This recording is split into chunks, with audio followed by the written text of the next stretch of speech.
بازم دوباره ویژوال استودیو یک مشکل پیدا کرده بود دوره ترابل شوت کردیم. دوباره آمدیم. ما میاییم اینمی پروگرام integer types example مثالی از integer type در ویژوال استودیو براتون کار میکنیم.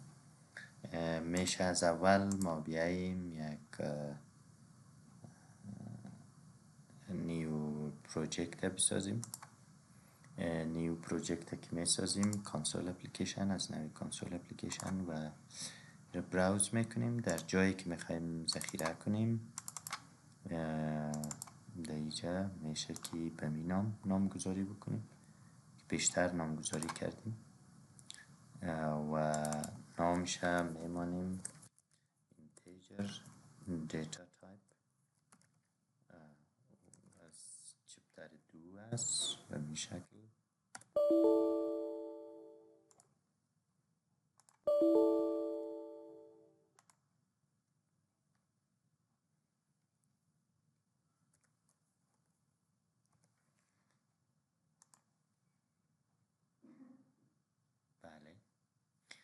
ببینید اول ما اینی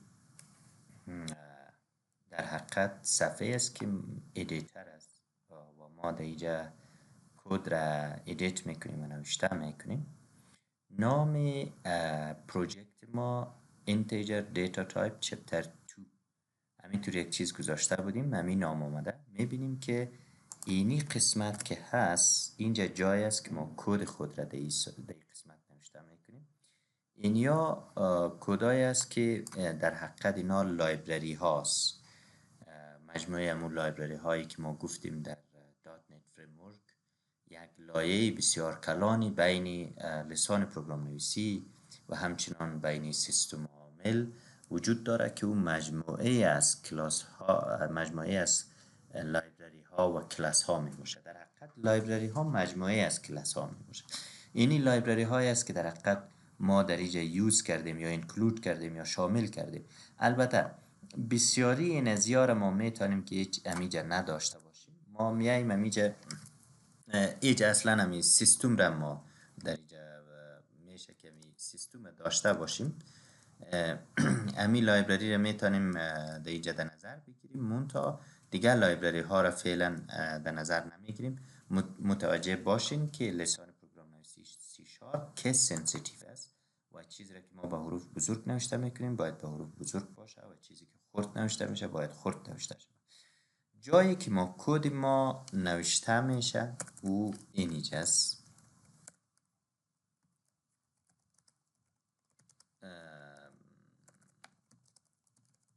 اینجا ما کد خود در داخل میتود من اینی کلاس هست به نام پروگرام و اینی نیم اسپیس یا پروژکتی که ما جور کردیم پیشتر نام دادیم کانسول اپلیکیشن به این نام است. ما دیگه فعلا دیگه لایبرری ها را از اینجا حذف کردیم، فقط یک لایبرری مانده سیستم و در داخل اینی میتود است. این میتود من در داخل میتود من ما در حقیقت هر پروگرامی را که نوشته میکنیم در اینجا نوشته میکنیم. حالا ما میاییم در داخل میتود من میشه که نوشته کنیم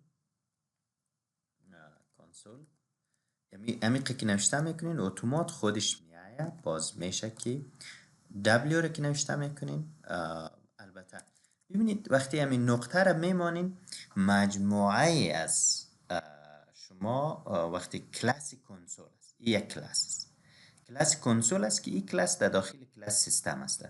در داخل کلاس یک عالم میتودای دیگه است که یا میتونیم میتودای ممبری از این کلاس بکنیم یا عضو از این کلاس. شما میتونین ببینین لیستی از میتودایی که در داخل کلاس است. خب ما نوشته میکنیم W، همین که W نوشته میکنیم مجموعه میتودهایی که حرف W در او هست اینجا در لیست بر ما نشان داده میشه. باز R که نوشته میکنیم معلوم دار دو میتود است، یکی میتود رایت است و میتود رایت لاین است که ما میتود رایت بعداً میبینیم. میتود رایت لاین فعلا استفاده میکنیم. ایره انتخاب میکنیم، میشه ایره انتخاب بکنیم یا امی که میشه نوشته کنیم، امی ال بزنیم اتومات خودش میگیره. میشه که ما انتر بزنیم یا کلید تب اتومات رایت لاین میگیره. مثلا وقتی که اینجا نوشته میکنیم hello world یا hello C sharp word، به این شکل ما اولین پروگرام سی شارپ خود به این شکل نوشته میکنیم و همین قدر تمام. یک پروگرام ساده ایره میشه که با کلید F5 رن بکنیم و کلید Alt F6 کنترل F6 F6 که است بیلد میکنه و کلید F5 رن میکنه. ما میشه کلید F5 میزنیم، یعنی هم کمپایل میشه هم رن میشه و نتیجه میبینیم رن شد، ولی نتیجه بر ما نشان داده نشد، برای که اونمو صفحه توقف بکنه و نشان داده شود، دیسپلی شود بر ما امو صفحه کنسول بیشتر برتان نشان داده. در اون صورت ما باز هم از کلاس کنسول میریم داخل کلاس کنسول، متد رید کی را انتخاب میکنیم و به این شکل متد رید کی ای در حقیقت ما میتونیم کنسول از این طریق رید بکنیم و به این شکل یعنی دیسپلی میشه هلو ورد میبینیم در نتیجه دیده میشه. این روش در حقیقت یک پروگرام ساده. خب ما ببینید یک عالم کارهای دیگه در اینجا انجام داده میتونیم در قسمت اندنتیشن. در فصل اول که من براتون گفتم که چطور پروگرام اندنت میکنین، ما مثلا در اینجا این به این شکل کل اندنتیشن از بین بردیم. ببینید اندنتیشن از بین بردیم. در این صورت این پروگرام ما اصلا خوب ما تفکیک کرده نمیتونیم، کلاس از کجا شروع شده کجا ختم شده. شما میتونین که مثلا امیر پس دوباره به یک شکلی که اندنتیشن بیتین به چه قسم که ما امیر کلش انتخاب میکنیم. امی که انتخاب کنیم کنترل سی میکنیم یا کنترل اکس میکنیم، اصلا کلش حذف میکنیم، پس دوباره این امیر کنترل وی میکنیم. اتومات خود آیدی خود ویژوال استودیو ایره بر ما همو آیدنتیشن میده. پس سعی کنین این نتیجه است که ما میگیم اینی نیم اسپیس از اینجا اون از اونجا شروع شده و در اینجا ختم شده، اینی کلاس از اینجا شروع شده در اینجا ختم شده و اینی میتود از اینجا شروع شده به اینجا ختم شده. این از این جایی که اینی کورلی بریسز یا قوس کلان شروع میشه و جایی که ختم میشه ایره یک بلاک از کد میگن و ما اینجا یک بلاک از کد داریم. خب ما کد خود خوب است که به می شکل اندنت بکنیم. ببینید اینی که از کمترین فاصله از کناره صفحه را داره، نیم اسپیس. کلاس در داخل نیم اسپیس از فاصله بیشتر داره و متد من در داخل کلاس است میبینیم باز فاصله بیشتر داره و کدی که ما نوشته کردیم در داخل متد من میبینیم بیشترین فاصله را داره. اینمی اندنتیشن است، اینمی فاصله گذاری از کناره صفحه و این ما باید در کد مراعات بکنیم که کد ما ریدیبل باشه. خب حالا ما میاییم مثلا اینی گپاس اینی استرینگ اری که در اینجا داریم میشه این رو بیخی از بین ببریم. میشه خیلی چیزهای دیگر مثلا ما در بالای ازی داریم یوزینگ سیستم، اصلا همی سیستم اینمی لایبرری رو ما از اینجا هیچ بیخی در نظر نمیگیریم. ببینید اتومات در اینجا میبینیم ایرر به وجود آمد. اینا اگر ما امیر رن بکنیم ببینید این توی ایرر بر ما میته در اوتپوت در این قسمت بر ما نشان داده میشه که console does not exist in the current context. کنسول معلوم نیست که از کجا آمده، کنسول فعلا نمیشناسه سی شارپ. خیلی ما میتونیم حتی دمیجه نوشته کنیم سیستم دات کنسول. ببینید مشکل حل میشه. اونمو لایبرری سیستم را یا لایبرری سیستم که ما در اول پروگرام انکلود کرده بودیم او در قد اینی کلاس کنسول در داخلی هست و متد رایت لاین و متد رید کی دو تا متدی است که در داخل کلاس کنسول می باشه. اینال ما میبینیم که اصلا سیستم در اینجا نداریم، حذف کردیم سیستم. میتونیم پس دوباره او را اضافه بکنیم. او را که اضافه بکنیم با استفاده از کیورد یوزینگ و بعد نوشته میکنیم سیستم. به این شکل ما این را اضافه میکنیم. در این حالت ضرور نیست که ما دوباره لایبرری سیستم را دوباره در کد خود استفاده میکنیم. خب این گپایی بود که چطور ما با اینمی کنسول به اصطلاح پلی میکنیم و امراش کار میکنیم، برای که کدای دیگر که حال فعلا کار میکنیم بفهمیم که چطور است، به چه شکل کار میکنه. خب ما در قسمت نیم اسپیس و کلاس و متودا بعداً باز بسیار به شکل مفصل کار میکنیم، سرش گپ میزنیم. خب یکی از چیزهای بسیار جالبی که خب حال ما میایم سر مثال فعلی خود گپ میزنیم. ما یکی از خب سر اینتیجر دیتا تایپس، بله میشه که اینجا نوشته کنیم امرای دو تا بکسلش ما در حقیقت کامنت یک کامنت نوشته میکنیم در سی شارپ مثل سی و سی پلاس پلاس، هیچ فرق نداره. اینجا نوشته میکنیم integer data types example. خب بایت مثلا میگیم که آمود که در مثال آمده 20 بایت یک نام میتیم، مثلا میگیم century 20 قرن. خب به می شکل بایت که از unsigned است و وقتی شما unsigned بایت بین 0 تا 255 قیمت میگیره، یک بایت است در حقیقت و از نوع اینتیجر است، فقط اعداد تام شامل میشه. و اس بایت بازو بایت است که علامه دار است، از منفی 128 تا مثبت 127 و بعد unsigned شارت است. unsigned شارت میشه unsigned شارت در نظر بگیریم که ما میخوایم که اینمی قرن به سال تبدیل بکنیم years.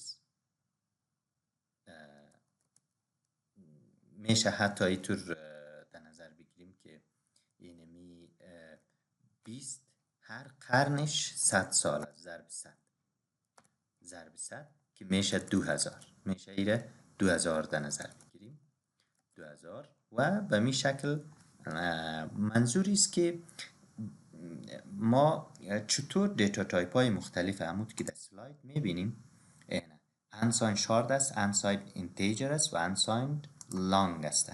unsigned integer days سال ما به روز تبدیل میکنیم و میتونیم اینطور بگوییم که 2000 ضرب یک سالش چند روز میشه 365.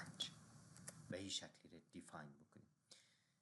اینجا در حقیقت variable declaration and variable initialization هر دویش در اینجا کار شده.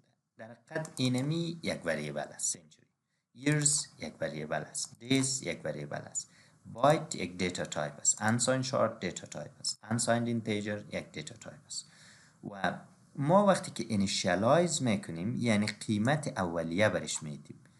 مثلا هر وریبل از نوع بایت از خود یک دیفالت ولیو داره که ما دیدیم دیفالت ولیوی وریبل یا دیتا تایپ بایت 0 است، ولی ما همین دیفالت ولیویش در حقیقت دینی اکسپریشن خود دهی انسترکشن خود دهی دستور خود تغییر دادیم، 20 را برای قیمت دادیم. به می شکل در years ما 2000 قیمت دادیم، به می شکل در days به می شکل قیمت تغییر دادیم. و unsigned long میشه hours در نظر بگیریم، ساعت ها را باز ایره میشه 2000 ضرب 365 ضرب 24 چون یک روزش 24 ساعت است. ما وقتی که میخوایم به 24 ساعت تبدیل بکنیم به ساعت تبدیل بکنیم باید به میشه.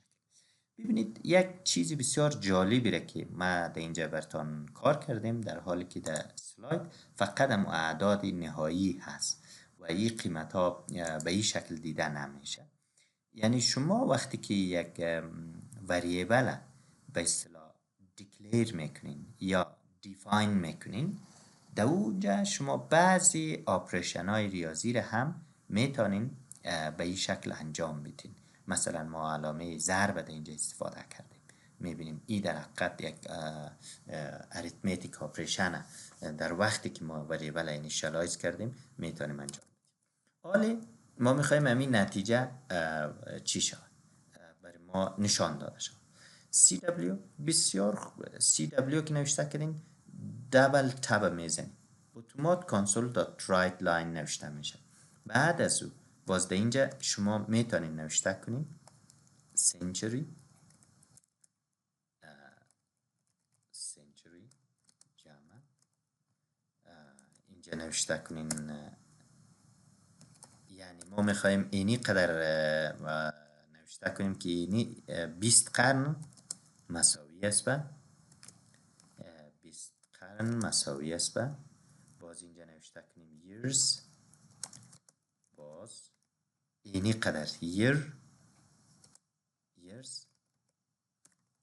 اینی قدر سال میشه و یه مساوی است به میشه نوشته کنیم که چقدر روز میشه، باز اینجا نوشته کنیم که days، باز هم جمع امی جمع که دیجا نوشته میکنیم در حقیقت ما میخوایم یک وریبل یا یک متحول دیجا نوشته کنیم century years days و بعد hours و بعد نوشته میکنیم اینی قدر hours. حتی بکسلش این هم ما میتونیم استفاده بکنیم. بکسلش این در حقیقت یک ما توسط از یک نیو لاین اسپسیفای میکنیم، یک نیو لاین پرینت میکنیم. بعد از اینکه پرینت کرد بعد از او بازم کرسر برده خط بعدی. البته در سی شارپ این بکسلش این شما میفهمید که در سی و سی پلاس پلاس هم استفاده میشه، ولی ما این در سی شارپ هم استفاده کرده میتونیم و از طرف دیگه در سی شارپ باز روش های دیگه هم وجود داره که شما چطور نیو لاین نوشته میکنید. اینجا میشه که در این console dot line ما بگوییم که integer data type example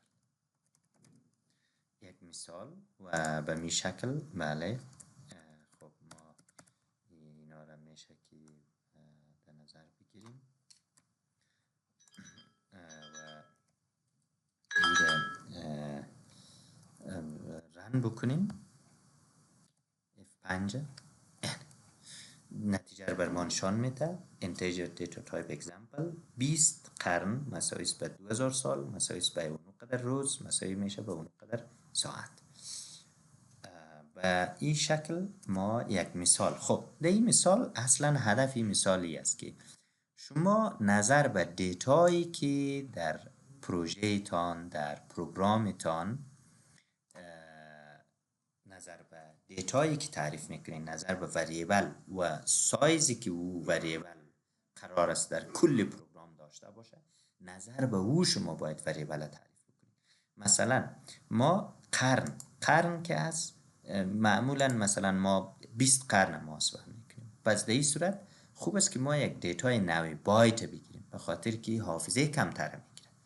یعنی دو چیز وقتی که شما پروگرام میسازین بسیار مهم است. یکی میموری که از نظر حافظه‌ای که پروگرامتان استفاده میکنه هر چقدر با حافظه کمتر شما پروگرامتان خوبتر اجرا بکنید و دیگه تایم کامپلکسیتی و سپیس کامپلکسیتی یا میموری کامپلکسیتی. این دو چیز در هر پروگرام بسیار مهم است. این پروگرام البته بسیار ساده است بسیار خرد است. شما میتونید کلش انساینت لانگ بگیرید کلش میتونید کل این وریبل ها را از یک نوع تعریف کنید یا حتی از نوع دبل بگیرید کدام مشکلی نداره به خاطر که او قدر پروگرام کلان نیست و قدر حافظه زیاد کار نداره. منتها این پروگرام قصدن بایت و انساین شارت و انساین اینتیجر و انساین لانگ ما براتون کار کردیم فقط به خاطر از اینکه این همیشه در ذهنتان باشه که دیتا تایپ های مختلف برای موارد خاصش ایجاد شده و باید به مون موارد استفاده شه و استفاده درست صورت بگیره. ما باید بفهمیم که اینی وریبل ما چقدر سایزش هست و چقدر جای را کار داره، چقدر مموری کار داره، نظر به او هست که ما باید تعریف بکنیم. و چیزی دیگه ای که ما در این مثال داریم، بله، ما میتونیم unsigned، حتی در اینجا ببینید اینی دستور آخر که است،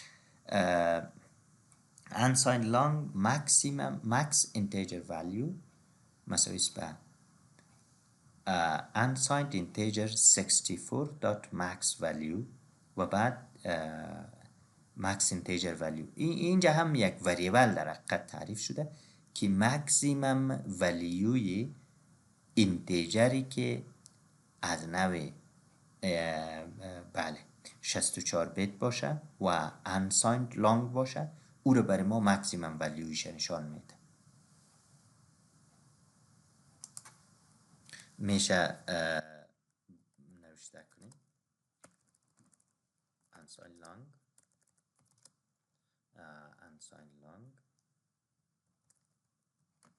maximum integer value باز. ببینید وقتی که شما می یو رو نوشته میکنین اتومات این ما یعنی 64 بیت میخوایم، 64 بیت میخوایم در اینجا داشته باشیم. داد وقتی که نقطه رو نوشته میکنین بفهمین که اینال یک آبجکت است و اینی های دیگه که میای اینا در حقیقت ممبرای از او آبجکت است، اعضای از او آبجکت است. یا اینطور گفت، حتی اینطور گفتم میتونیم که اینا آبجکت هاست در داخل از او آبجکت. اینطور هم میتونیم بگوییم که اینا عضوی از او آبجکت است. تمام خواص از او را به اصطلاح اینا انهیرت میکنن، به ارث میگیرن. بعداً ما با سری چیزا بیشتر مفصلتر گپ میزنیم. اینه ماکسیمم ولیوز، مینیمم ولیوز و گپای دیگه هست. ما فعلا ماکسیمم ولیویش در نظر میگیریم و اینتر میزنیم. خب ببینید این قیمت میره در این وریبل ذخیره میشه، در این متحول. حالا ما میخوایم که بله console.writeLine باز اینجا بگوییم که اینی وریبل بر ما ماکسیمم اینتیجر ولیو اتومات خودش میآید، این رو بر ما نشان میده.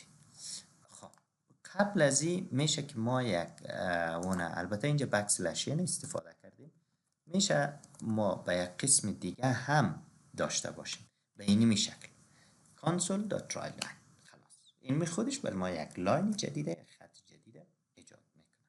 حالا میبینیم اینی ماکسیمم ولیوی unsigned long است. بسیار عدد کلان ماکسیمم ولیوش است. شما میفهمین که هر دیتا تایپ مینیمم ولیو داره، ماکسیمم ولیو داره، نیم داره و سایز داره و معلوم دار دیفالت ولیو داره. خب میاییم پس دوباره سر floating point types معلوم دار real type هست که روز گذاشتن بر شما گفتیم. در حقیقت اعداد حقیقی که ما در ریاضی میشناسیم اونم هست real type. و نوع اولی که ما به او خود دیدیم floating point type است که به نام float نشان داده یاد میشه، به نام float است. و یا ایره ما میگیم single precision number. خب حالا میبینیم real floating point types، انواع real floating point در حقیقت اعداد حقیقی نشان میده، ممکنه علامه دار باشه، بدون علامه باشه، یک رنج از قیمت ها با پرسیشن یا دقت اعداد اعشاری از اینا که چقدر می باشه، با رنج قیمت های با پرسیشن های مختلف که در حافظه استفاده میشه ممکن داشته باشه. و در محاسبات اگر ما دقت نکنیم بعضی وقتا بسیار کارهای غیر عادی انجام میده و ممکن است باعث اشتباهات بسیار کلان شود. به او خاطر ما باید ایره دقیق باشیم، دقت داشته باشیم. و این سایزش است، floating point types are minimum valueش است و maximum valueش 32 بیت است. تا 7 رقم را این پرسیشن داره، دقیق نشان بر ما میده، تا 7 خانه اشاری را اینی رو میگه پرسیشن. و نوع دبل است، فلوتینگ پوینت تایپ است. این به اصطلاح مینیممش است، مینیمم ولیویش، و دیگه هم که است مکسیمم ولیویش است. همونطور که میبینیم این مکسیممش است. و بله این باز تا 16 رقم میتونه که پرسیشن یا دقت داشته باشه.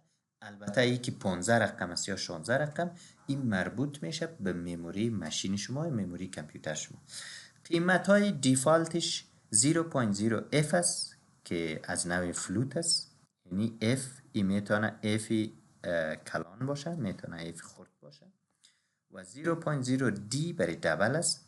0.0 f که است در حقیقت برای نوع فلوت است و شما هر وقتی که وریبل از نوع فلوت تعریف میکنین باید f نوشته کنین، f اضافه کنین. و d که است باز لازم نیست که نوشته شد. by default شما هر real floating point نمبر که define میکنین by default d است، یعنی از نوع دبل است. وقتی شما او رو میخواین از نوع فلوت باشه باید f اضافه کنین.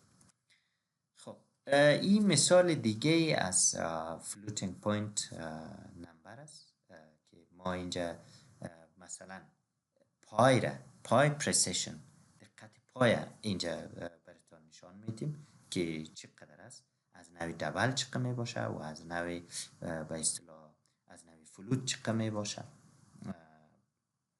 و حالت های مختلفی دیگه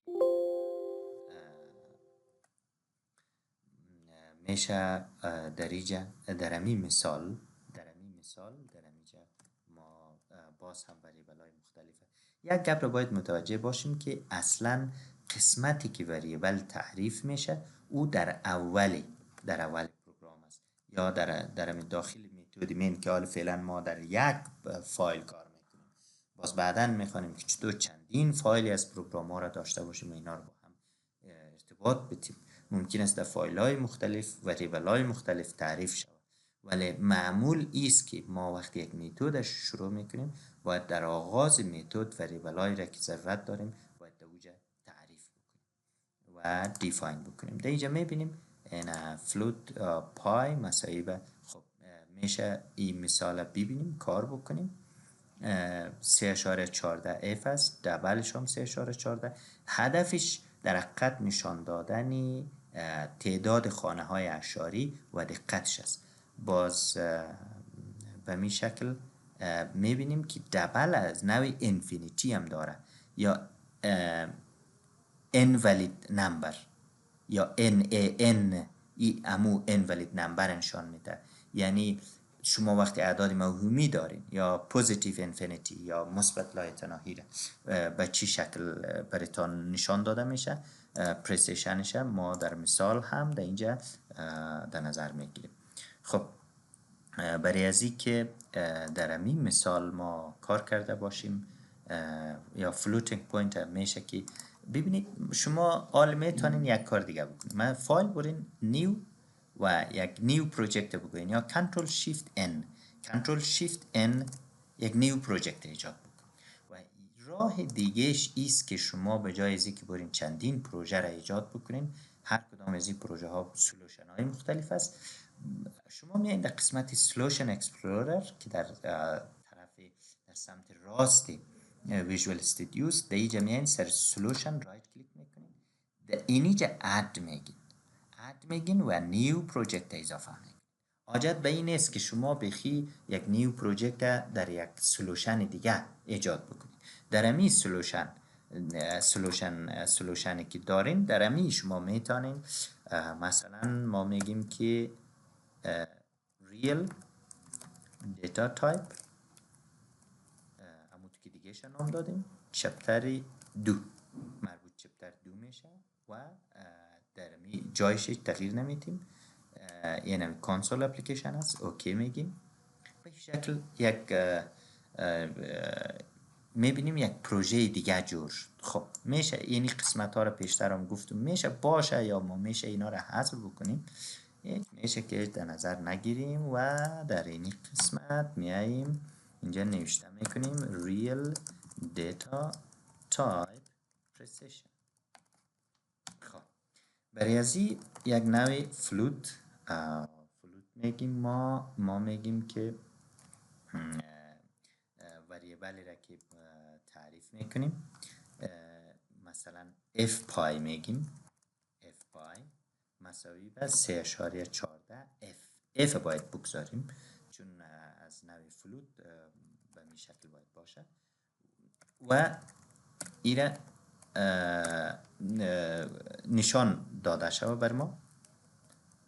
باز ایره میگیم fpi فلوت پای، این بر ما نشان بتی و البته حتی میتونیم اینطور یک بگویم برو در خط بعدی باز دیگه چیز بر ما نشان بتی و دبل پای ایره هم میشه 3.14 میشه دی نوشته کنیم یا نکنیم همینطور. باز کنسول دات رایت لاین باز میگیم دبل پای را بر ما نشان بدی و بازم یک بکسلشین در نظر میگیریم و بعد ما همونطور که در اینجا در مثال میبینیم اینی بسیار جالب است. این چی هست آلبرتان کار میکنیم، یکی invalid number است و دیگه positive infinity که به چی شکل در سی شارپ نشان داده میشه که در دیگر لسان های پروگرام نویسی حداقل امو لسان های پروگرام نویسی پریسیدینگ همین سی شارپ که سی و سی پلاس پلاس این موضوع دوجه و این وضاحت نیست. مثلا امو تو که میبینیم خب invalid number ما مثلا ایر NaN مساوی میشه به دبل در اینجا آبجکت است. خب دبل دات NaN خودش دی لیست است، امی اینه که بزنین اتومات NaN میاد. بازم به می شکل console dot write line ما میگیم نه بر ما پرینت بکو، میشه قبل ازی یا invalid number بر ما پرینت بکو بکسلشن میشه بگیریم یا از دیگه میتودی کنسول استفاده بکنیم، چی از میتود رایت لاین دیگه استفاده بکنیم برای اینکه یک لاین جدید را بر ما پرینت بکنه و دیگه لایتناهی مثبت لایتناهی من این تو نوشته میکنم مثبت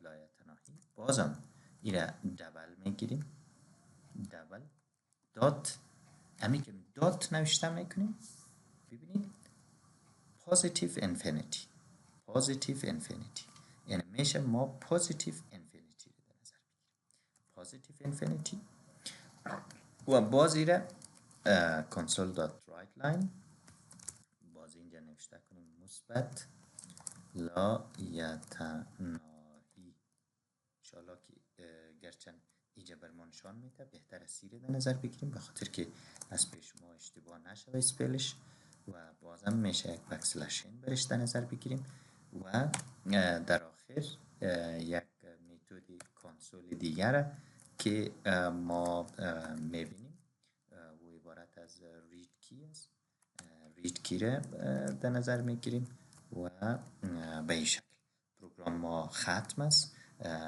سیف میکنیم میشه که F5 کنیم نتیجه را ببینیم که به چی شکل برای ما نشان میده. خب ببینید این چی شد، این خب چیزی را که ما میخوایم برای ما نشان نداد. این مثال قبلی است، نتیجه مثال قبلی است. دلیلش چیه است؟ بازم میایم در سولوشن اکسپلورر میبینیم اینی پروژه قبلی را که ما ساختیم رنگ بولد داره، یعنی فعلا ای فعال است و از ای هست که اجرا میشه. ای فعال نیست، میشه سریع رایت کلیک بکنیم و ای رو بگویم set as startup project. اینال ای اجرا میشه، رن میشه. باز میشه که سری استارت کلیک بکنیم، بگیم استارت، خودش کمپایل میکنه و رن میکنه. اینو به این شکل بر ما نشان میده. اگر دقت بکنین هر دو فلوتینگ پوینت پای را بر ما 3.14 و 3.14 و دیگر NaN بر ما نشان داده، یعنی invalid number، اعداد موهومی. وقتی شما داشته باشین در مثالتان بر شما اینمی تو NaN نشان داده میشه، یا مثبت لایتناهی. این مثبت لایتناهی رو به این شکل بر ما نشان داده. برای که یک کمی واضح تر باشه میشه که ما یک اسپیس را مثلا قبل از هر کدامش میشه اینجا اسپیس به نظر بگیریم. مثلا اسپیس بدیم هر کدامشه و اینجا مثبت بگیریم. بله، هر اینمی اسپیس قبل از هر کدامش در نظر بگیریم. قبل از هر کدامش، بله،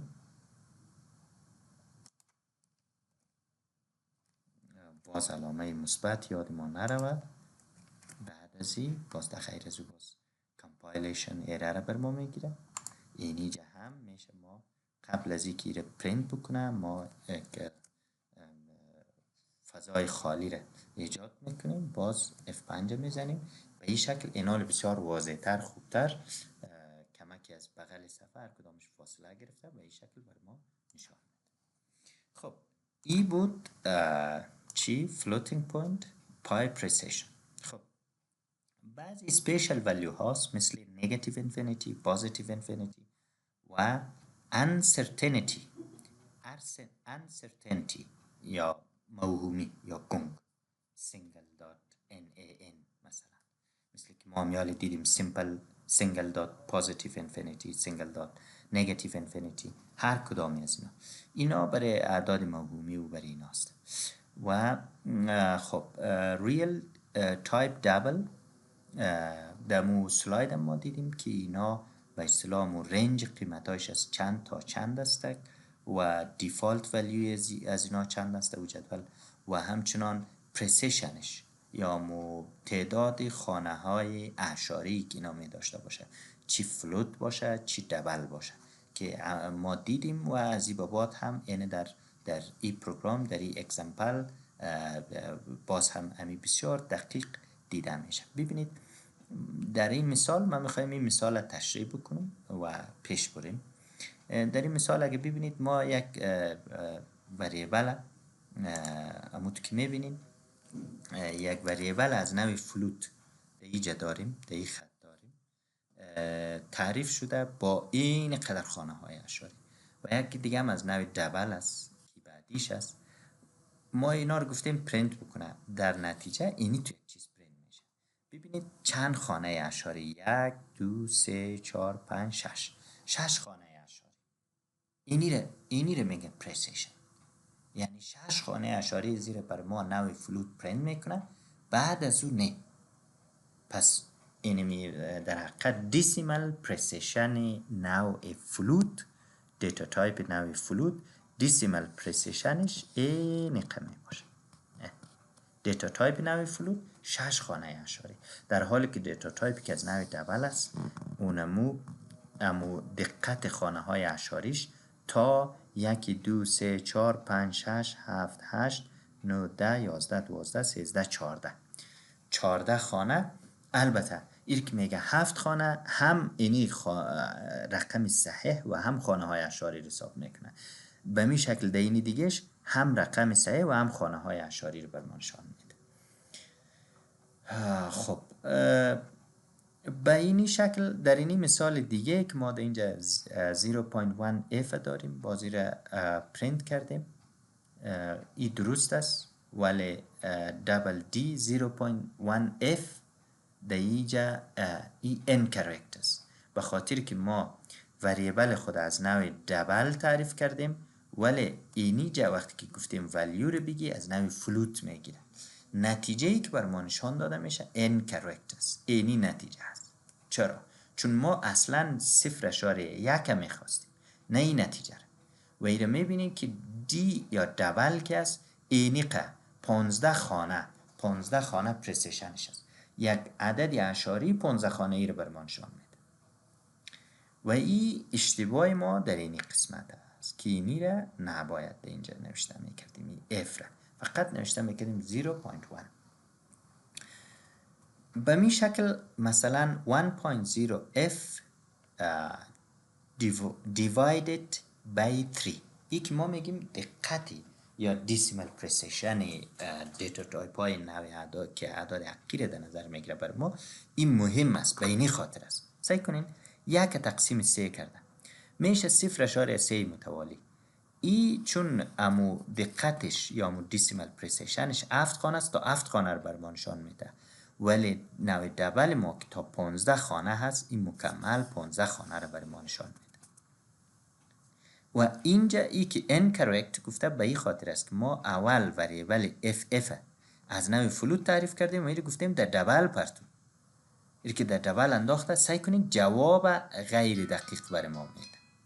این اشتباه ماست. یعنی اگر ما در کد می رقم اشتباه بکنیم، نتیجهش اشتباه میبره، در حالی که باید این تو باشه 3 متوالی. اینمی کل مکمل اینمی 15 رقم که از کلش باید 3 باشه.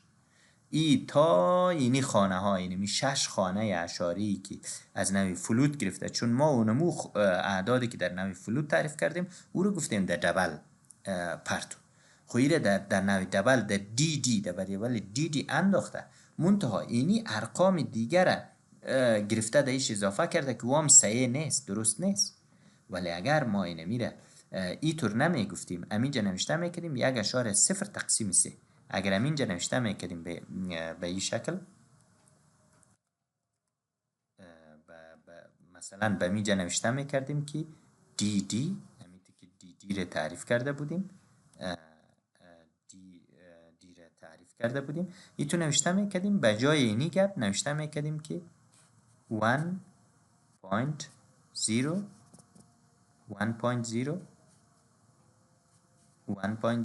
تقسیم 3. این در این حالت تمام این از این ارقام درست بود، برای ما کرکت جواب میداد. منظور است که شما دیتا تایپ ها را باید دقیق بفهمین که به چی شکل است. decimal floating point types minimum value maximum value بر ما نشان میده، چند بیت در نظر میگیره، پرسیشنش دیسیمال. ببینید چقدر زیاد است. دیسیمال هم از نوع اعشاری است، اعداد اعشاری است، یک نوع دیتا تایپ است در و این تا 28-29 رقم برای ما بسیار دقیق نشان میده. شما وقتی یک پروژه را کار میکنین که در اوجه اینمی ارقام اعشاری هر چقدر که دقیق باشه بسیار مهم است، در اون صورت شما میتونین از دیسیمال استفاده بکنین.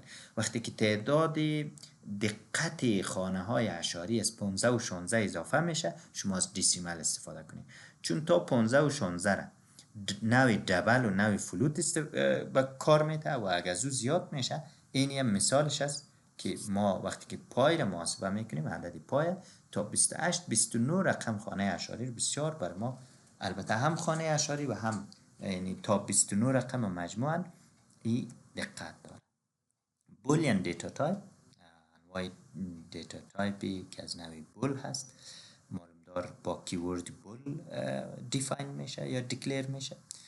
دو قیمتی ممکنه داره، true و false است و در عبارت های لاجیکل منطقی قابل استفاده است و دیفالت ولیوش false است و ایجا مثالش است.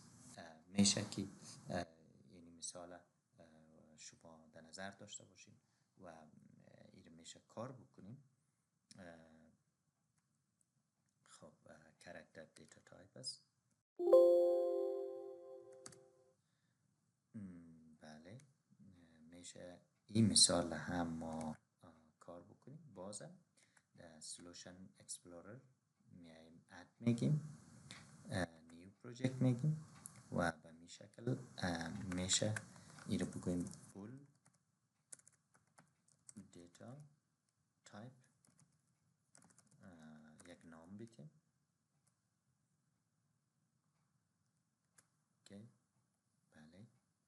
یک فایل مثلا این فایلی که جور شده، ببینید اینی فایل program.cs شما میتونین این را رینیم کنیم. رینیم ای تو بگویم boolean example یا boolean بله رینیم کنیم. یس کلاس شما اتومات اینجا باید تغییر بخوره، خودش تغییر میده. وقتی که یس بگوین خودش تغییر میده. میشه که این قسمت ها را هیچ نداشته باشیم، کلش حذف کنیم. بازم در اینجا در داخل static void main ما میاییم وریبل ها متحولین تعریف میکنیم. همونطور که در اینجا ما میبینیم از نوع اینتیجر است. باز بول در اینجا در حقیقت تعریف شده که آیا a بزرگ از b یا مثلا a مساوی است به یک. اگر گریتر است در اون صورت بر ما اینطور یک چیز پرینت کو، در غیر از او باز اینطور یک گپ دیگر پرینت کو. دو تا متحول نوع وریبل، نوع در حقیقت دو تا متحول نوع اینتیجر میبینیم در اینجا. دو تا متحول نوع اینتیجر در اینجا گرفته و این هر دور در حقیقت در اینجا یک مقایسه شده. در این قسمت یک مقایسه شده که آیا بزرگ است یا کوچک است، چی رقم است، آیا A بزرگ است از B یا نه. و به می شکل بولیان، اینجا یک متحول بولیان از نوع بولیان، از نوع منطقی یا بولیان دوباره ایجاد شده و گفته که هر دو رو مقایسه بکو که مساوی به یک است یا نیست. اگر بود چیکار بکو؟ اگر greater than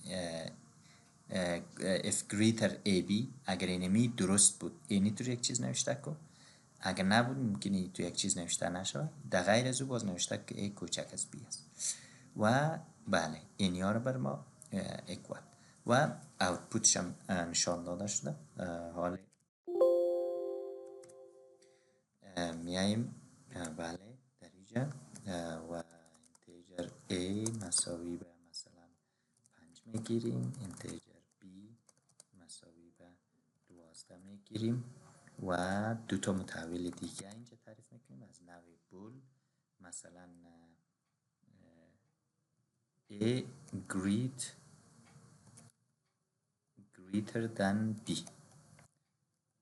اینطور یک متحول تعریف میکنیم.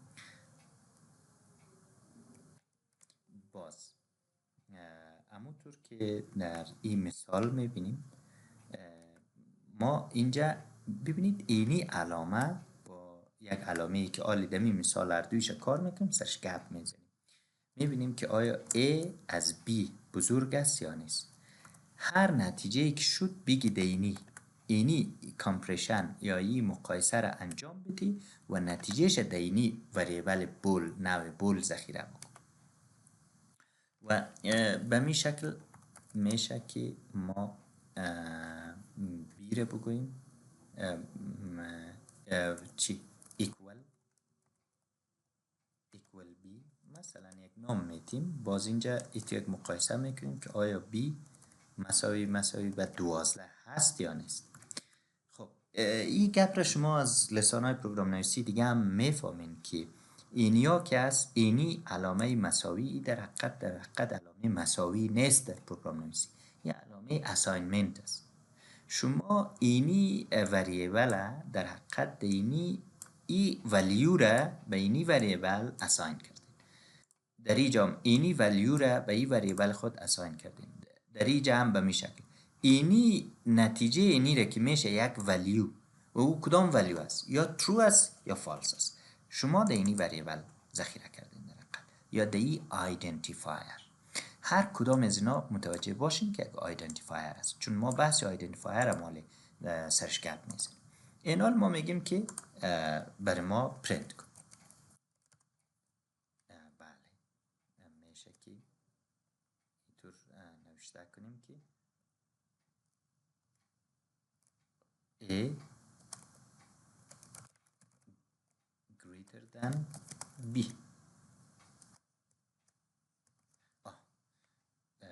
میشه به این شکل و خب میره میشه باز هم A equal to 12 equal to 12. خب اینجا یک دستور شرطی میشه که بگذاریم if اگر واقعا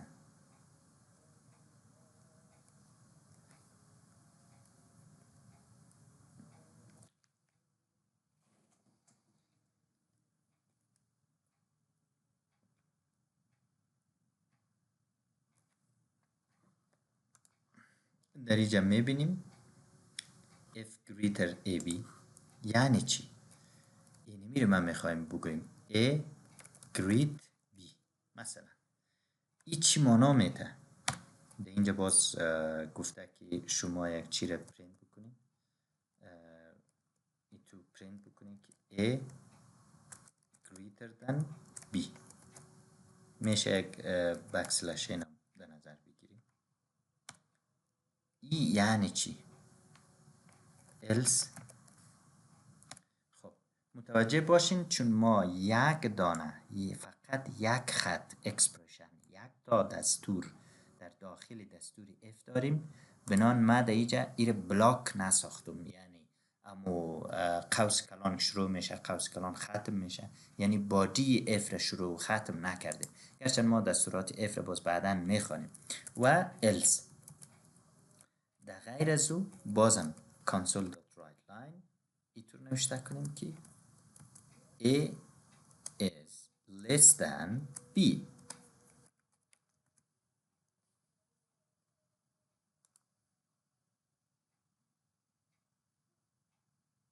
a less than b. همونطور که در اینجا میبینیم.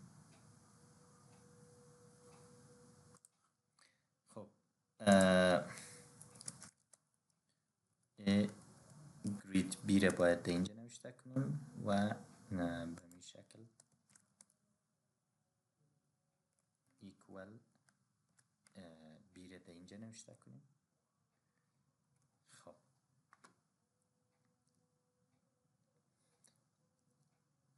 این میشه رن کنیم.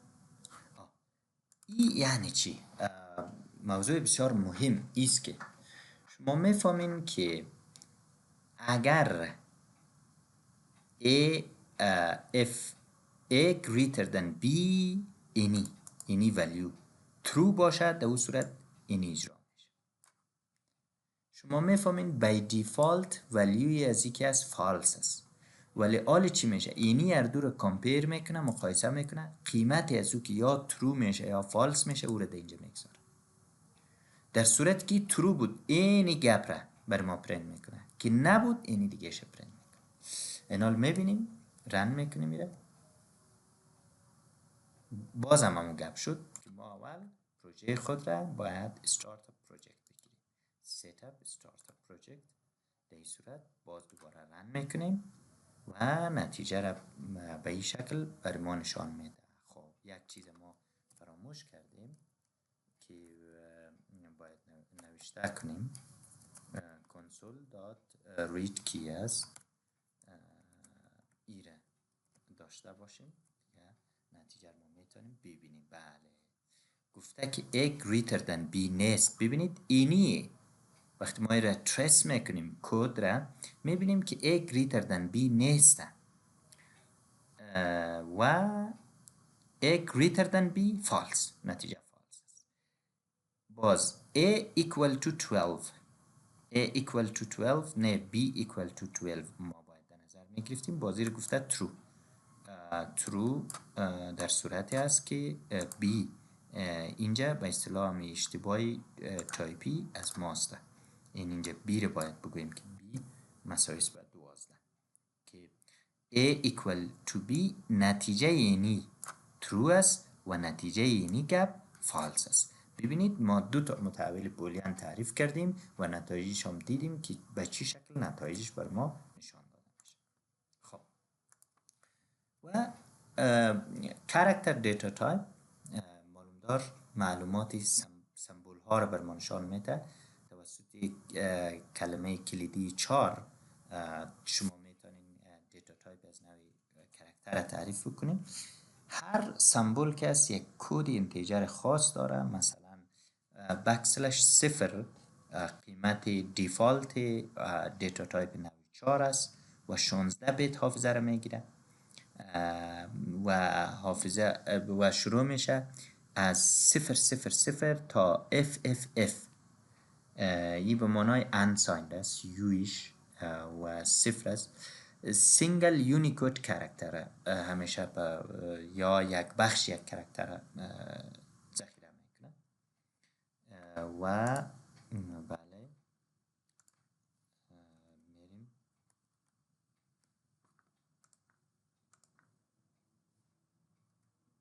بله خیال 2 تا سلاید تکرار آمده و کرکتر دیتا تایپ اگزمپل یا مثالش است. مثلا ما در اینجا شما میبینید یک وریبل از نوع کرکتر در اول تعریف شده. باز ایره در اینجا ما خواستیم که بر ما نشان بده و نتیجه را ببینید. یک چیزی که در اینجا آمده یک خوینی هست که ایره خودش اول نوشته میکنه در کود آف پلس CH، چیزی ولیویی که CH گرفته او رو بر ما پرینت میکنه، نشان میده که عبارت از A است. اینه the code of A اینجا ما میبینیم. بله اینه the code of A is اینطور این بر ما نشان میده. خب اینی در حقیقت در جای A میایه، یعنی CH چیزی که در CH بود. بعد از اون میایه از باز 2 نقطه باز فاصله، این فاصله میده. چیزی که اینیجا هست اینی در آخر میاد، در آخر میاد.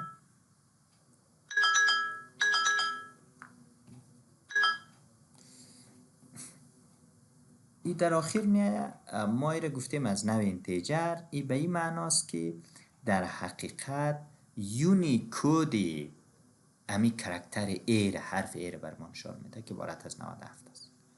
مثلا یونیکود کرکتر ای کلان بر ما نشان میده ای 98 است.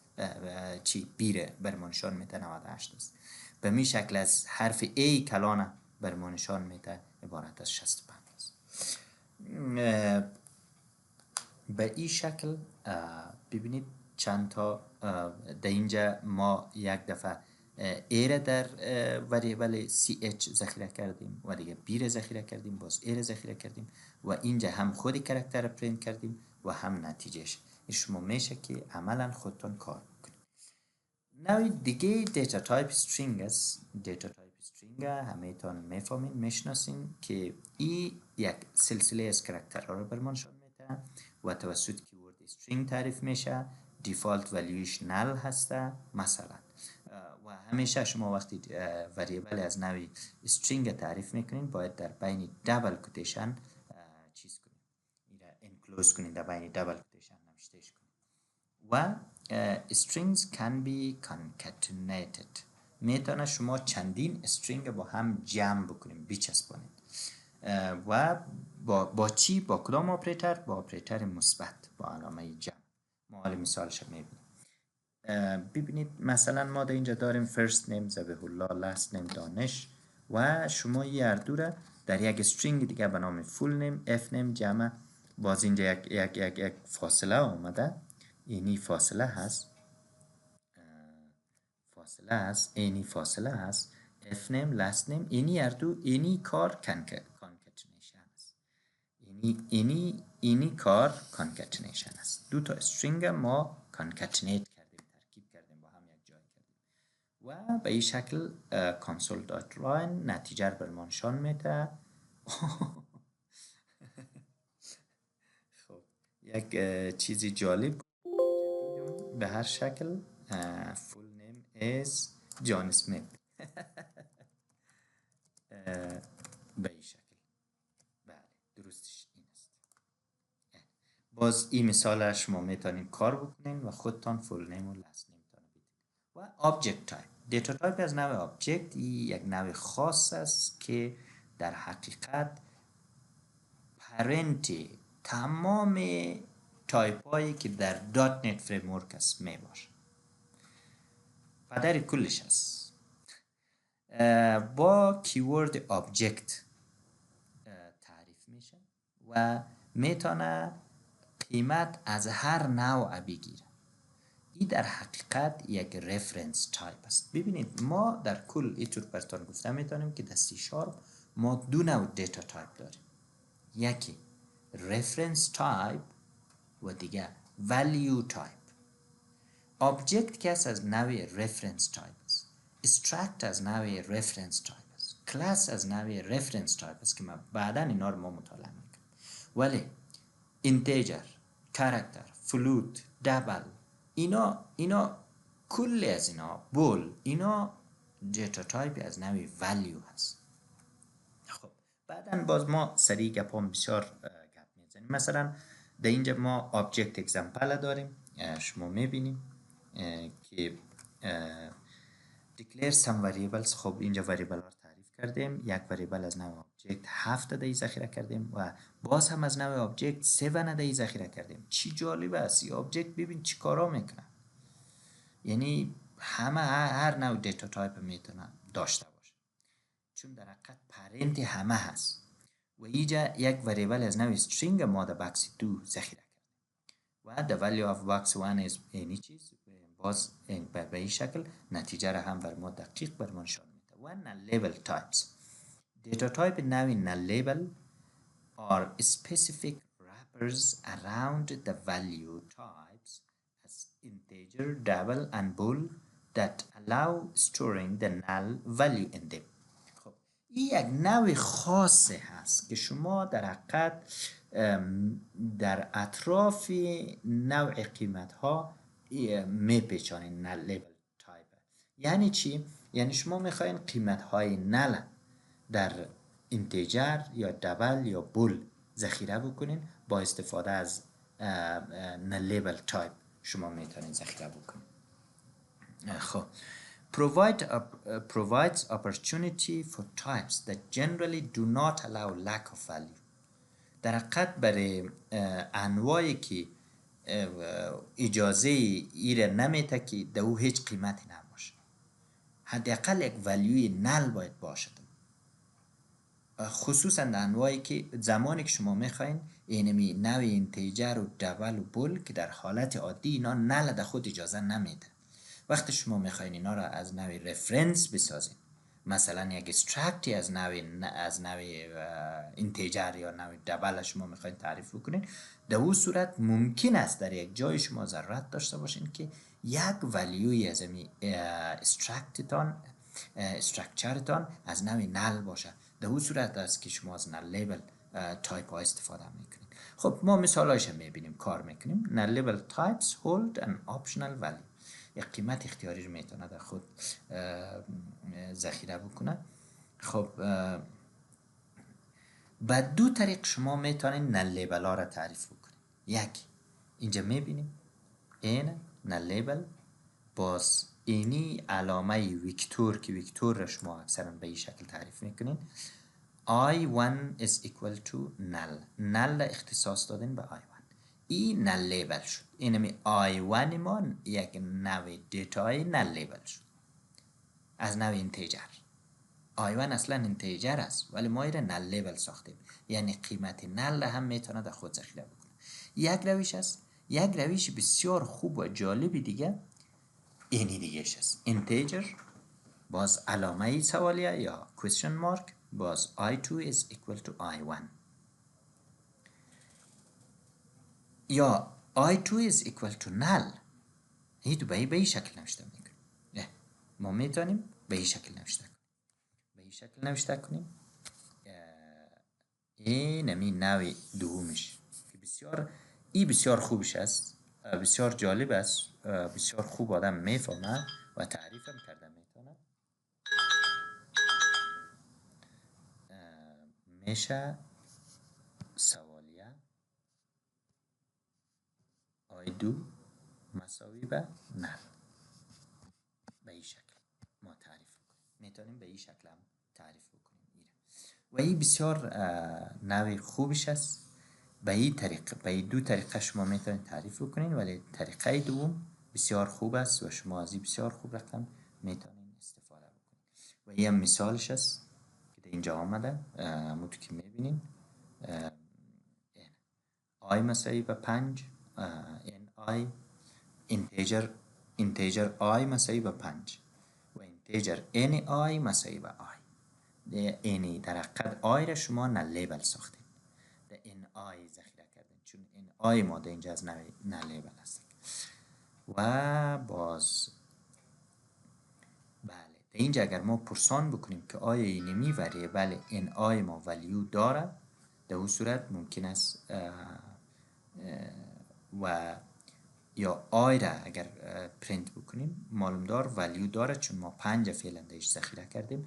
اگر نبود نل بر ما نشان میده، میگه که ولیو نداره، یا صفر بر ما نشان میده، صفر بر ما نشان میده. فالس وقتی که ni اینی وریبل نل لیبل، باز میگیم has value، آیا قیمت داره، اگر بود true، اگر نبود فالس بر ما نشان میده. خب این مثال بسیار جالب است. این مثال میشه که کار بکنین خودتان. و خب وریبل چی است؟ وریبل معلوم داد keep data in the computer memory، حفظ دیتا در حافظه کامپیوتر. وریبل در حقیقت a placeholder of information that can be changed at random. یک جایی که معلومات در خود ذخیره میکنه و میتونه در هنگام اجرای پروگرام در رن تایم میتونه قیمتش تغییر بخوره. وریبل به شما وریبل ها اجازه میده که معلومات ذخیره بکنین، معلومات ریترایو بکنین، معلومات ذخیره شده را و معلوماتی که ذخیره شده اونها رو تغییر بدین. وریبل ها چی داره؟ نام داره، نوع داره، ولیو یا قیمت داره. مثلا مثل که ما اینتیجر کانتر مساوی به 5 داریم، نامش کانتر است، نوعش اینتیجر است و قیمتش 5 است. و دیتا تایپ ها دیفالت ولیو، دیتا تایپ، دیفالت ولیو. دیفالت ولیوی وریبل هستن که همه شما به شکل میبینین. و چطور ما دیکلیر میکنیم و استفاده میکنیم وریبل ها را، ما حداقل 2-3 تا مثال همیان براتون کار کردیم و یک عالم مثال های دیگر در خود سلاید براتون آوردیم. شما وقتی که وریبل تعریف میکنین، اول یک دیتا تایپ برش اسپسیفای میکنین، مشخص میکنین، مثل اینتیجر، باز یک نیم میتین مثل اج، و بعد یک اینیشیال ولیو یا قیمت اولیه میتین مثل 25 و این البته قیمت اولیهش not obligatory، حتمی و ضروری نیست، میشه شما در جریان پروگرامتان قسمی باشه که برای زو قیمت داده بوده. سنتکس تعریف کردن یک وریبل به این شکل است. اول دیتا تایپ است، مثلا اینتیجر است، میشه اینتیجر باشه، میشه فلوت باشه، میشه مثلا 4 باشه، نوع کرکتر باشه، میشه استرینگ باشه. و بعد آیدنتیفایر است یا اونمون نامی که برای وریبل میتین او آیدنتیفایر است. آیدنتیفایر مثلا میگیم آی باشه، مثلا ای باشه، مثلا مثل که پیشتر دیدیم ch باشه به این شکل. و اینیشیالیزیشن که اینی قسمت آپشنال است، اختیاری است، ابلیگیتوری نیست. این قیمت اولیه است که شما برای وریبل خود میتین. مثالش اینجا است، اینتیجر ویت، اینی اینیشیالایز شده ای چون قیمت 100 برش داره، ویت مساوی به 100. شما میتونین این هیچ اینیشیالایز نکنین، به این شکل نوشته کنین integer weight به این شکل، سیمیکالن در آخر هر چی باید باشه و میفهمین که C# case sensitive است. بازم سری آیدنتیفایر ها may consist of letters.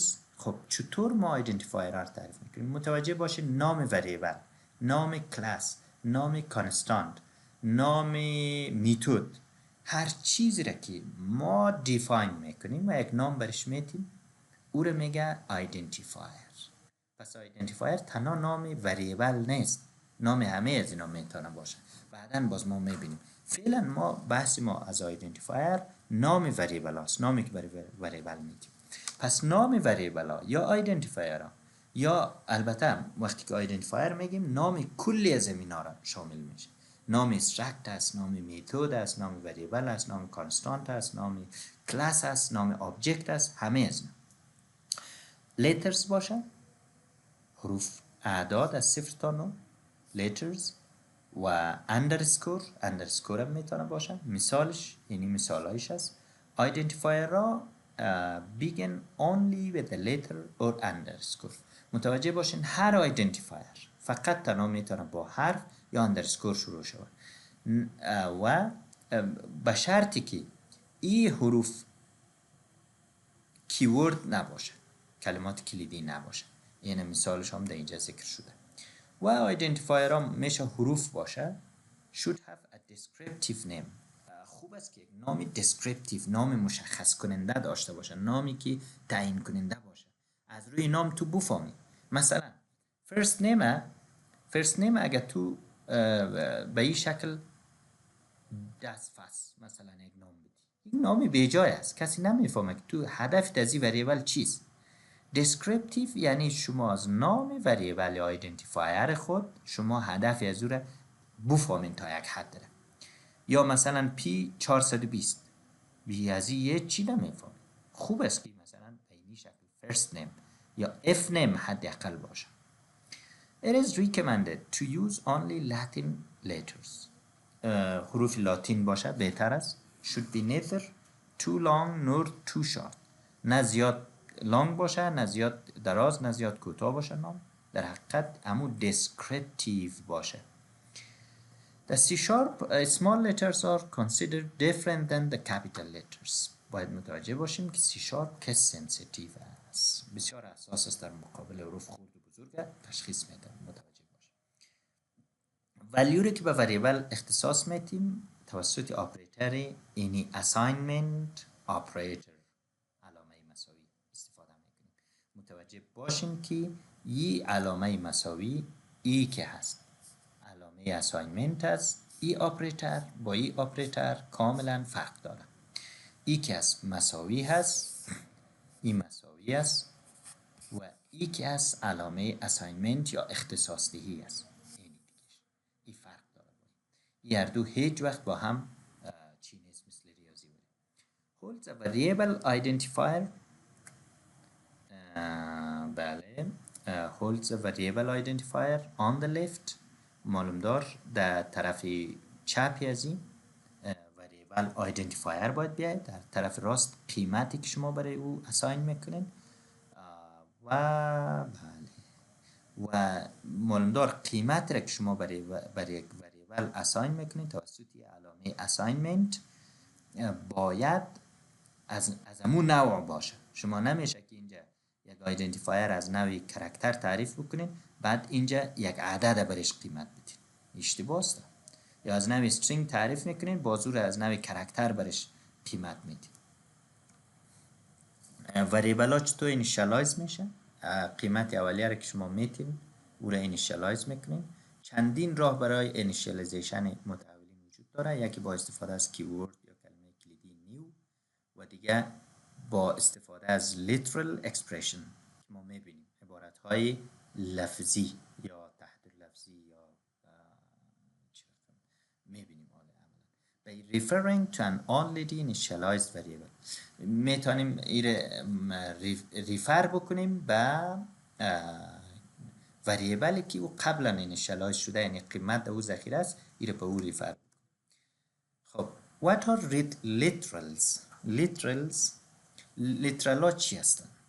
در حقیقت نشان دادن قیمت ها در سورس کد. این رو میگه لیترال. several types of literal. انواع مختلف از لیترال ها وجود داره. بولیان، integer، real، character، string و null literal. میبینیم بولیان لیترال ها معلوم دار true false است. integer لیترال ها وریبل های از نوع integer unsigned integer long و unsigned long است. مرکب از اعداد می باشه. ممکن است علامه مثبت یا منفی داشته باشه. ممکنه هگزادسیمال فرمت داشته باشه. این یکی از چیزهای بسیار مهم. خب integer literals بازم یک سلاید فکر کنم اضافه آمده. integer literal ها مثالایش مثلا ما در اینجا میتونیم به این شکل داشته باشیم 0x یا 0x کلان prefix means a hexadecimal value. توسط لیترلا شما اینی رقم کار کرده میتونید. ببینید اینی x که است، ای در حقیقت برای هگزادسیمال است. مثلا 0xfe 0xa8f1 0xff این در حقیقت هگزادسیمال لیترال است. یعنی هر وریبل تو به نوع خودش که نشان بدی و نوشته کنی این میشه لیترال. یا مثلا the u and u suffixes mean unsigned long or unsigned integer type. مثالش اینی که u در آخرش میایی با معنای unsigned. وقتی که u نباشه این اینتیجره، وقتی که u آمد این میشه literal یا integer literal. این مشخص میکنه که چی رقم اینتیجره بدون علامه یا صفر u unsigned integer. The l and l suffixes mean a long or unsigned long. در حقیقت اونمو تایپایی است که ما خواندیم، اینتیجر و چار و دبل و لانگ و شارت و بایت و امونا هست. فقط اینجا ما لیترال هم استفاده میکنیم، یعنی اینی حرف استفاده میکنیم برای که نوعیت وریبل ما مشخص شد که از چی نوع است. از روی خود وریبل بشناسیم. لانگ است مثلا، این از نوع لانگ تعریف شده، اینی از نوع لانگ تعریف شده. این میگن لیترالز. و بازم در قسمت لیترالا primitive types which we already met are special data types built into the C# language. Their values specified in the source code of the program are called literals. قیمت هایی که در source code مشخص شده اونمو رو میگه literal. One example will make this clearer. خب اینی مثال ما میبینیم. مثلا بول از نوع بول داریم result یک وریبل true، capital مساوی به c یه از نوع کرکتر است، چار است، بایت است و شورت است، اینتیجر است. In the above example literals are true any literal است. 100 2000 3000 و 30 اینیا لیترال هستند. اما قیمت هایی که در سورس کد شما برش میتین او لیترال است. They are variable values set directly in the source code of the program. اونو قیمت هایی که در سورس کد شما میتین او رو میگن لیترال. خب که در کجا استفاده میشه ما بعدا همه از این گپا رو در مثال ها میبینیم. مثال دیگه integer literals example. The following variables are initialized with the same value. Integer number in hex 0x ده. Integer number in dot منفی 16. The following cause an error because 234 US of type unsigned integer. Integer unsigned integer مساوی به 234 U. The following causes an error because 234 L is of type long integer. همونطور که میبینیم اینه. مثلا در اینجا خب در مثال بهتر فهمیده میشه integer number in decimal، یعنی میم number in DOC است، غلط است، DEC باید باشه، decimal است.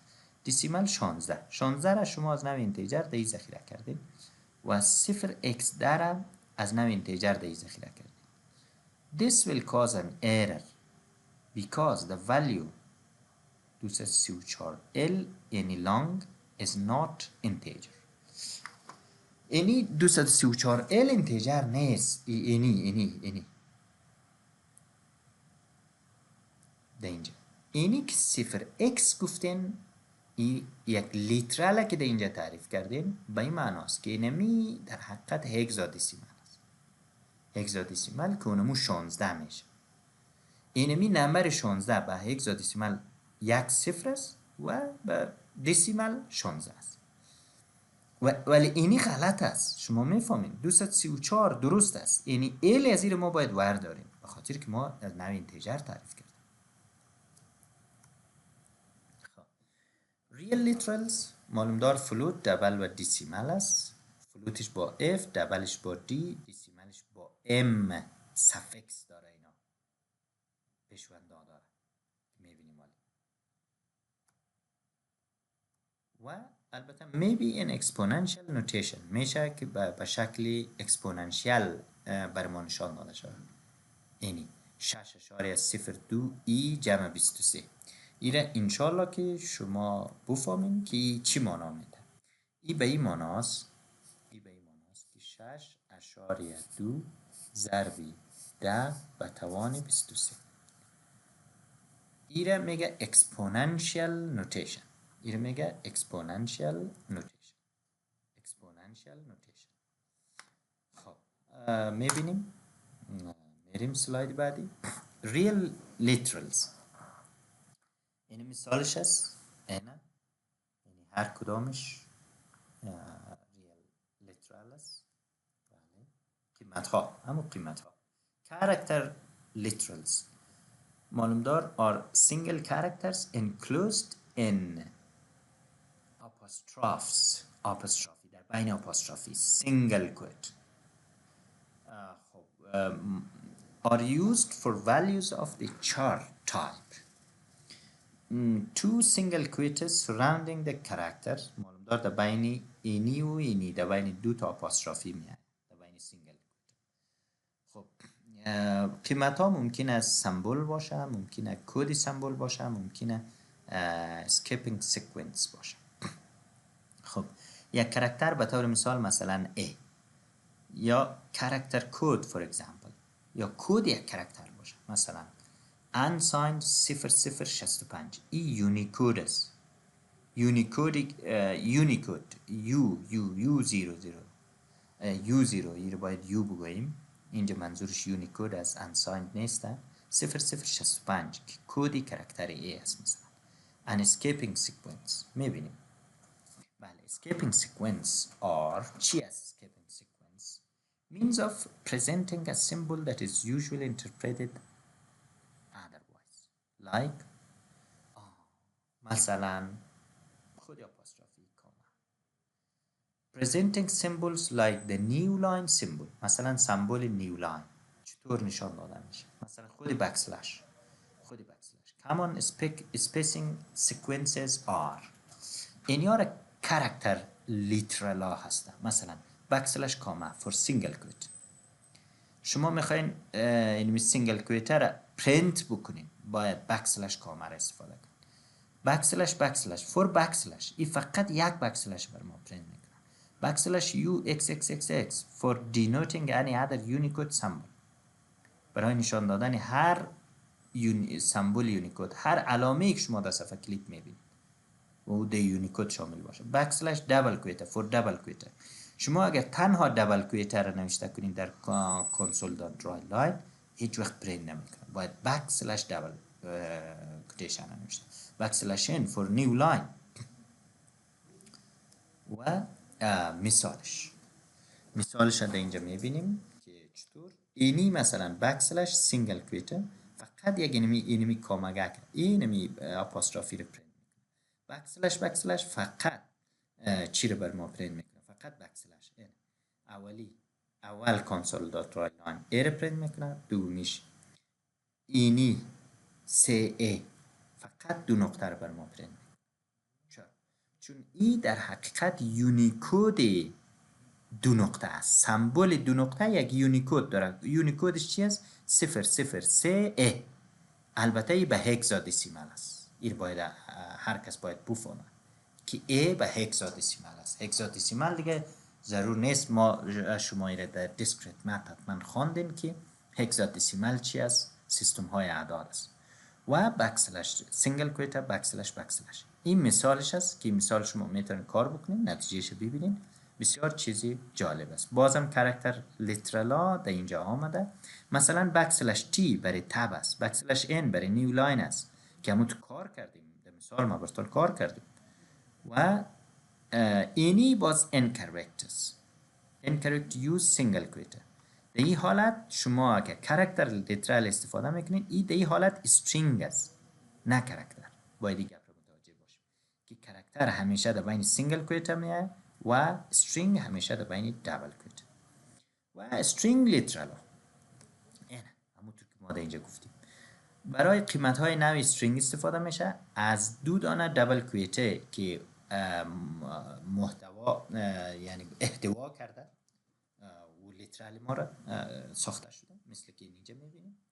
و ممکنه at prefix which ignores the used escaping sequence.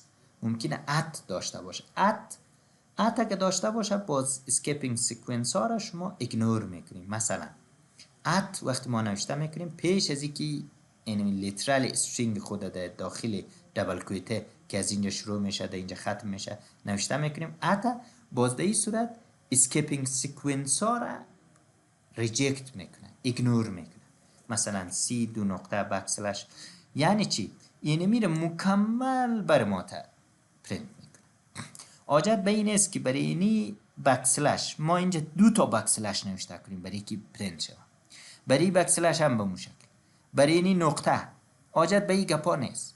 فقط تو یک ات نوشته که مکمل اینمی در وریبل اس ذخیره میشه و بر ما به این شکل پرینت شده و نشان داده میشه. at prefix. این prefix at بسیار خوبی داره. اینجا ما میبینیم string quotation اینیره وقتی که ایره پرینت میکنه کانسول اوتپوت سایکو بکسلش ما اول گفتیم این بکسلش بر ما پرینت نمیشه. hello Jude و he said سایکنیم چی چیزا پرینت شده چی چیزا نشده. بکسلش ها escaping sequence هاست. escaping sequence ها هیچ کدامش پرینت نشده. و در اینجا بکسلش ویندوز بکسلش notepad.exe میبینیم اینه یک بکسلش اینجا پرینت شده چون ما 2 تا escaping sequence اینجا آوردیم.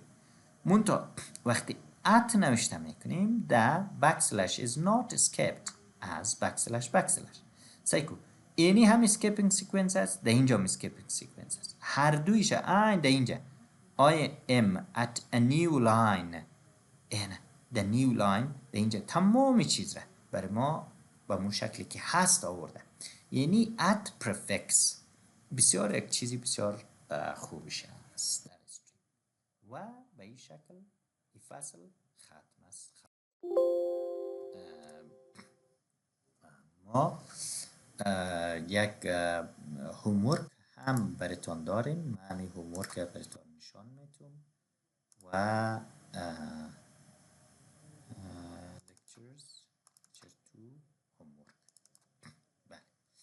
این هومورک است کار خانگی تان است و دیدلاینش هم در اینجا نوشته کردیم تا هفته آینده روز دوشنبه 23 نوامبر 2020 سعی کنین from book fundamentals of computer programming with C# اینی کتاب است براتون روان کردیم سافتش از اکسرسایز اول اکسرسایز چپتر 1 9 10 11 12 و 14 اینی سوالا رو حل میکنیم و از اکسرسایز چپتر 2 تمام کوشن ها تمام سوالایش حل میکنیم و 1 تا سوال دیگه اینی است که ایره حل میکنیم. این هومورک تان است و روان ما فایل هومورک چپتر 2 هر دویشه و همچنان ریکارد براتون میمانم. همه تان بگیرین موفق باشین انشاءالله که در درس فهمیده باشین و اگر سوالی داشته باشین میشه که سوالای خود را در امو